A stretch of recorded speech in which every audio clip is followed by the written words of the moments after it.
Matthew Stafford has presented himself as a guy who's available.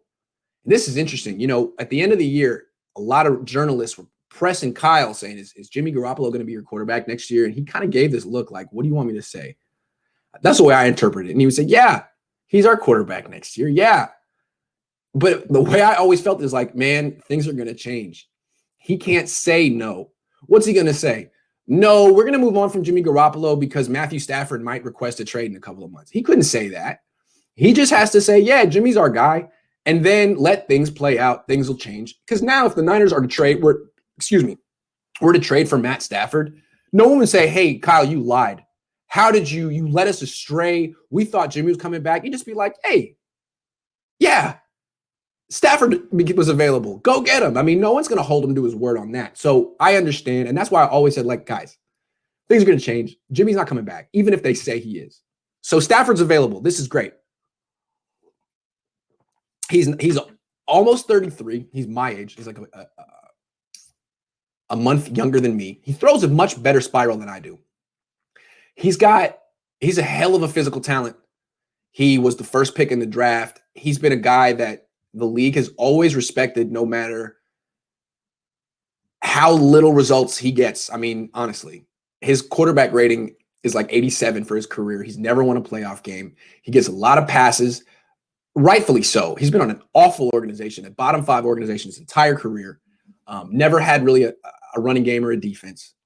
So now he wants out. And the Niners are like, oh, you're a lot better than Jimmy Garoppolo, as I just showed you. I mean, Matthew Stafford could have made those reads. Matthew Stafford would have scrambled on that 3rd and 5, the first one I showed you.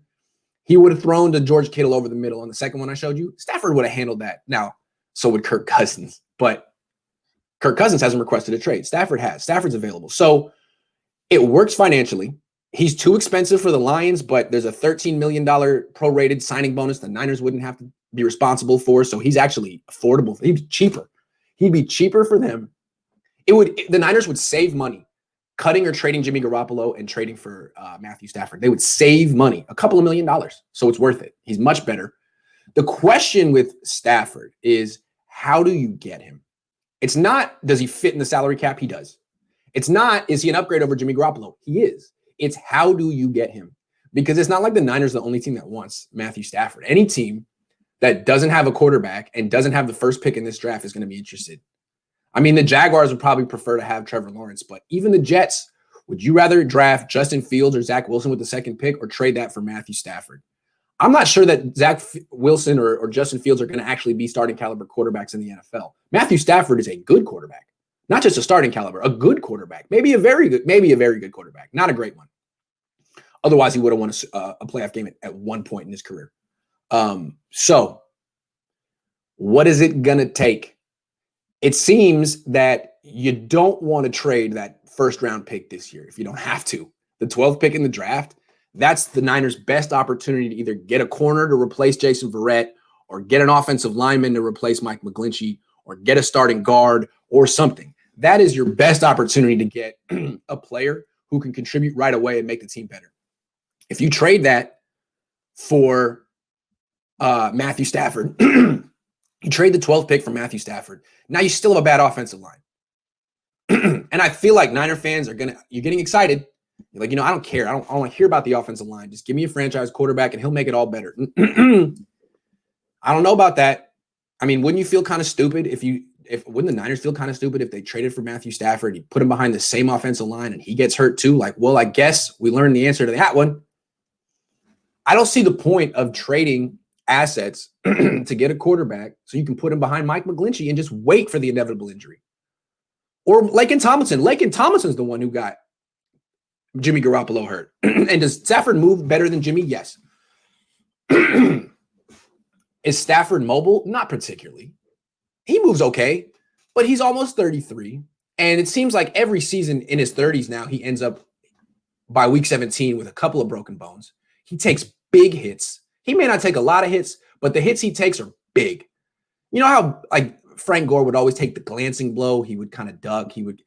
Not Matthew Stafford. Matthew Stafford gets lit up, and he's a tough guy, so he can take it. But by the end of the season, he's in like Ben Roethlisberger mode. He's limping around. So you got to worry about that. You don't have the offensive line to protect him the way you'd like. Now, he's still an upgrade over Jimmy Garoppolo. You don't have the offensive line to protect Jimmy either, and this guy can protect himself better than Jimmy can, so that's good. But still, okay, you trade in that 12th pick. I wouldn't want to do that. I think there's a lot of teams I'd be like, no. Like I was tweeting my cousin the other day, smart guy, works out in Silicon Valley, from Virginia, big Washington football team fan. I was like, hey, Washington should trade for Stafford. He's like, well, what do we have to give up? I'm like, first and a second. He's like, nah, I don't want to give up a first for Matthew Stafford. And I'm like, yeah, I kind of get that. I don't want to give up a first for Matthew Stafford either. Like, I think he's kind of overrated. I think he's a physically gifted quarterback who's the first pick in the draft, one of the strongest arms of all time, but he's not great. I mean, he's not a kind of guy who can put a team on his back. He's never been that kind of guy. Andrew Luck was that kind of guy. Kurt Warner was that kind of guy. Kurt Warner could win without a running game. Andrew Luck could win without a running game, but Stafford apparently can't. Stafford apparently needs everything going his way. So I'm not really thrilled about trading a first-round pick for him. Plus, he's not young, not old either. But still, does he cost the first-round pick? Yes. Is someone going to give up that first-round pick for him? Yes. If I were running the Niners, would I consider it? Yes, because you've got to upgrade this quarterback position. But I wouldn't just start off by calling the Lions, be like, take my 12th pick in the draft. No. You offer a second-round pick, and you see where you get. But the problem is it seems like a lot of teams are going to want him. Let me list all the teams that are going to be in this bidding war for Matthew Stafford. The Colts, the Patriots, the Broncos, the Panthers. And it seems to me like Stafford isn't saying, I'm picking my location. I need to go to this place. No, he's just saying, can I leave Detroit, please? I stuck it out here for like 11 years. I never complained. You guys are doing another rebuild. Can I please just go somewhere else? I think that's all he's saying. So if the Jets want to trade the number 2 pick for him, is he going to say no? I don't think so. If the Dolphins want to trade the number 3 pick for him, is he going to say no? I don't think so. If the Panthers want to trade their top 10 pick, if the Broncos want to trade their top 10 pick. So that's where it seems the Niners are in a tough spot. I don't even think the 12th pick gets it done because they're going to be competing with teams that have higher first-round picks, right? It's like in a poker game, the Niners basically have like jack high right now. Okay, well, you're going to compete with some hands that have ace high or a pair. What do you got?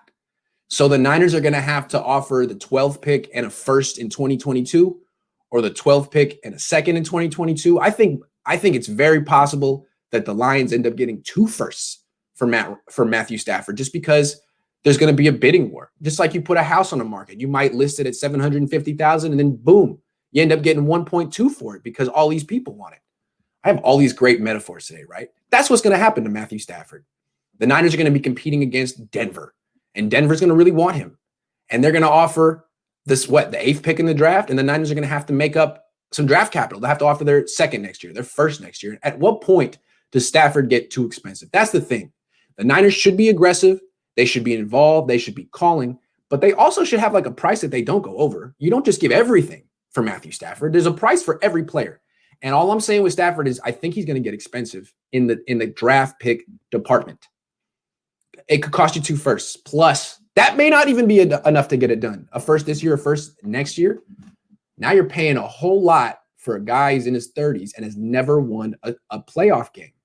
And again, if you get rid of Jimmy Garoppolo, bring in Stafford, it doesn't work out for one way or another, gets hurt, doesn't win. Jimmy goes back to New England and he wins. Boom, you just put your career in jeopardy because you had a winning record with Jimmy. So I do think the Niners are going to be aggressive. I think they're going to be interested, but I think eventually, I think they're going to balk once again. They should have got Tom Brady last year. They balked. If you don't know what baseball is, if you don't know what balk is, it's a baseball thing. It's when you're supposed to, you come set, guys on base, and you flinch because you don't know whether you want to go home or throw to the bag. The guy gets a free base. They balked. They didn't know whether they wanted to throw home or pick the guy off. Do we want Tom Brady? Do we not? I don't know. You lost him.